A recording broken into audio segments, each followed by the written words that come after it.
Good morning friends, শুভ সকাল। তো আজকে আমি লাজিজ একটা রেসিপি বানাবো। এতে প্রথম আমি ডিমগুলোকে সিদ্ধ করে নিলাম এবং এখন ছুলে নিলাম। ছুলানোর পর একটা বাটিতে রেখে দিলাম। তারপর সুন্দর করে আলুগুলোকে ছুলে নেব। তোমরা মেজারমেন্ট করে যতটা আলু তোমাদের প্রয়োজন নিতে পারো। আমি মোটামুটি ধরো 5-6টা আলু নিয়েছি, কারণ শুধু এটা আলু আর ডিমের তরকারি তো। এখন আমি ডিমগুলোকে ফ্রাই করে নিলাম। ফ্রাই করার পরে কুচি কুচি পেঁয়াজগুলোকে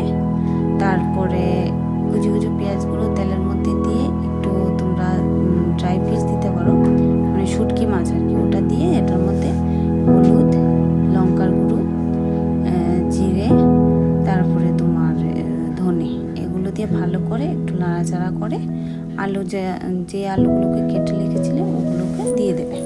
দিয়ে ভালো করে কষিয়ে ডিমটাও দিয়ে দেবে।